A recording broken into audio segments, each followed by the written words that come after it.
அனைவருக்கும் வணக்கம். 6ஆம் வகுப்பு தமிழ் புத்தகத்தில் நியூ புக்கில் இயல் 9 இன்னுயிர் காப்போம் அப்படின்ற லெசனில் லைன் பை லைன் கொஷின் பார்க்க போகிறோம். ஃபுல்லாக பாருங்கள். 10 நிமிஷத்தில் ரிவிஷன் பண்ணிடலாம் அந்த லைசிலேயே. சரிங்களா? தலை சிறந்த பண்பு எது அப்படின்னா இரக்கம்தான். சரிங்களா? ஆசிய ஜோதி கவிதை பேழையின் ஆசிரியர் யாருன்னா கவிமணி தேசிய விநாயகம் பிள்ளை. கலைச்சொல் அறிக. ஹியூமனிட்டி அப்படின்னா மனித நேயம். மர்சி அப்படின்னா கருணை. டிரான்ஸ்பிளான்டேஷன்னா உறுப்பு மற்ற அறுவை சிகிச்சை.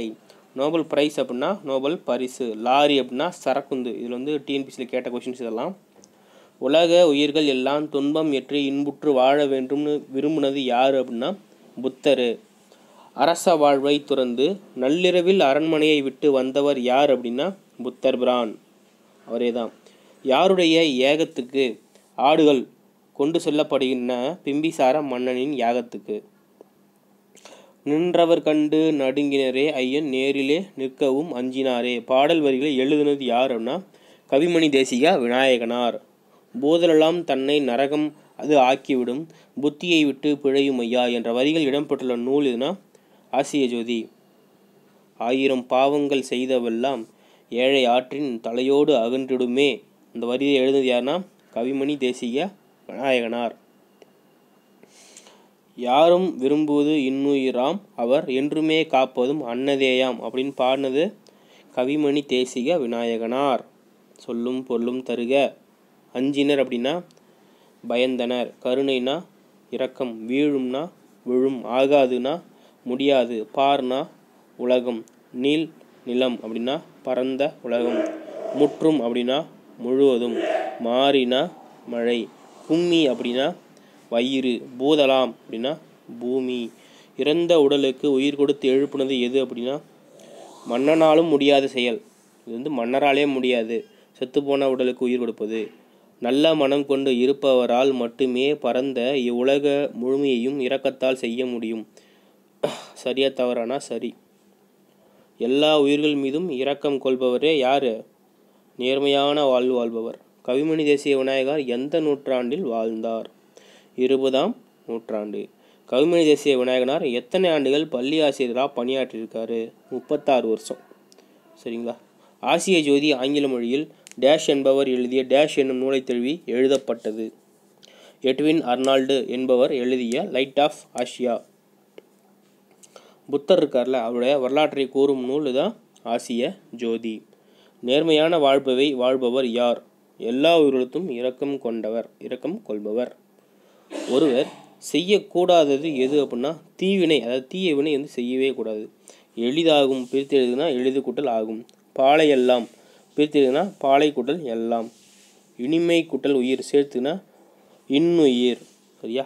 மழை கூட்டல் எல்லாம் சேர்த்ததுக்க மழையெல்லாம். ஒரு நாளும் விட்டு செல்லாதது எதுனா ஒருவர் செய்த நன்மையும் தீமையும் அவரை விட்டு செல்லாது. உலகம் முழுவதும் எப்பொழுது ஆள முடியும்? நல்ல மனம் கொண்டிருந்தால் மட்டும்தான் ஆள முடியும். சரியா? உலகம் முழுவதும் எப்போ ஆள முடியும்? நல்ல மனம் கொண்டு இருந்தால் மட்டுமே. சரியா?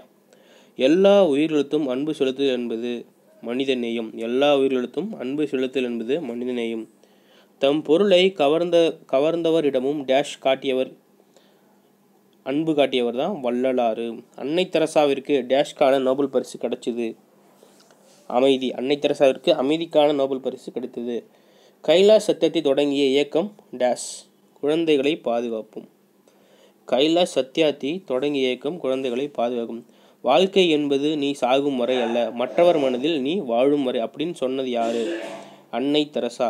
குழந்தைகளை தொழிலாளர்களாக மாற்றுவது மனித தன்மைக்கு எதிரான குற்றம். உலகத்தை குழந்தைகளின் கண் கொண்டு பாருங்கள், உலகம் அழகானதுன்னு சொன்னது யாரு? கைலாஷ் சத்தியாத்தி. இல்லாதவருக்கு கொடுத்து மகிழ்வது என்னது? ஈகை. டேஷ் வாழ்பவர்கள் தான் இவ்வுலகம் இயங்கி கொண்டிருக்கிறது. மனிதநேயத்துடன் வாழ்பவர்களால் தான். தமக்கென முயலா நோன்தால் பிறர்க்கென முயலுனர் உண்மையானே வரியில் இடம்பெற்றுள்ள நூல் புறநானூறு. சரியா?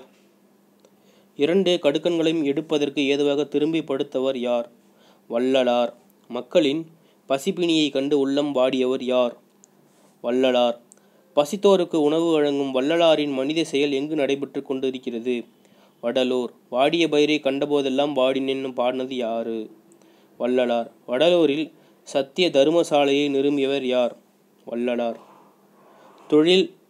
தொழுநோயின் கடுமையால் ஸ்பெல்லிங் மிஸ்டேக் கடுமையால பாதிப்பில் இருந்து பாட்டிக்கு உதவியர் யார்? அன்னை தெரசா. மக்களுக்கு செய்யும் பணியே இறைவனுக்கும் செய்யும் பணி என்று வாழ்ந்தவர் யார்? அன்னை தெரசா. அன்னை தெரசா அவர்களுக்கு எந்த ஆண்டு நோபல் பரிசு வழங்கப்பட்டது? 79. அன்னை தெரசாவுக்கு பின்பு அமைதிக்கான நோபல் பரிசு பெற்ற இந்தியர் யார்? கைலாஷ் சத்யார்த்தி 2014. எந்த இயக்கத்தின் மூலம் குழந்தை தொழிலாளர் முறையை ஒழிக்க பாடுபட்டு வருகிறார்? கைலாஷ் சத்யார்த்தினா குழந்தைகளை பாதுகாப்போம். கடந்த 30 ஆண்டுகளில் எவ்வளவு குழந்தை தொழிலாளர்களை கைலாஷ் சத்யார்த்தி மீட்டுள்ளார்? 86,000. உலக குழந்தைகள் கல்வி உரிமைக்காக 103 நாடுகளில் 80,000 கிலோமீட்டர் தூரம் நடைபயணம் சென்றவர் யார்? கைலாஷ் சத்யார்த்தி.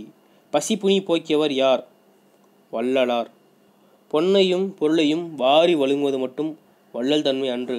நமது இறப்பிற்கு பின் மண்ணுக்கு செல்லும் உடல் உறுப்புகளை பிறர் வாழ வழங்குவதும் வள்ளல் தன்மையே. சரி.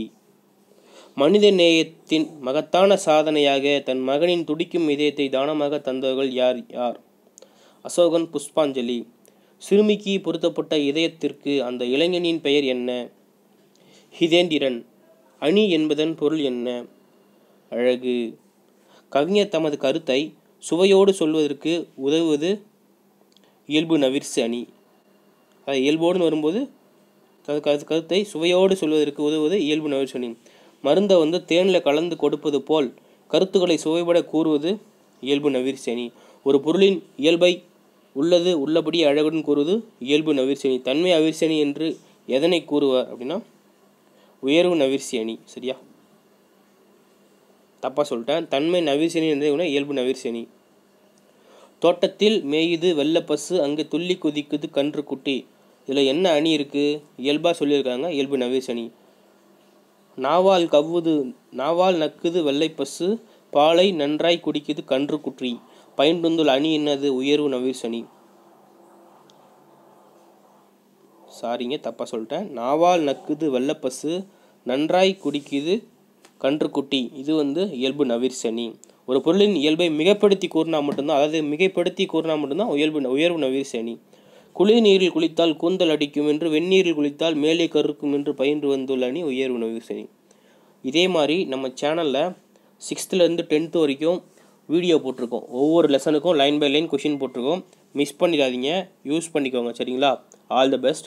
இந்த கொஷின்ஸ் உங்களுக்கு பல்காக வேணும் அப்படின்னா 300 6th to 10th பே பண்ணிவிட்டு நம்ம சேனல் நம்பர் 9629905190க்கு வாட்ஸ்அப் பண்ணி ஸ்க்ரீன்ஷாட் பண்ணி சென்ட் பண்ணுங்கள். சரிங்களா? அது ரொம்ப பிடிஎஃப் எல்லாமே லைன் பைன்றதில் 63 இயல் இதேமாரி நம்ம எடுத்துருக்கோம். யூஸ் பண்ணிக்கோங்க. இதே மாதிரி 6th to GKவும் இருக்குது, யூஸ் பண்ணிக்கோங்க. இந்த வீடியோவை அடிக்கடி பார்த்து ரிவைஸ் பண்ணிக்கோங்க. சரிங்களா? தேங்க்யூ.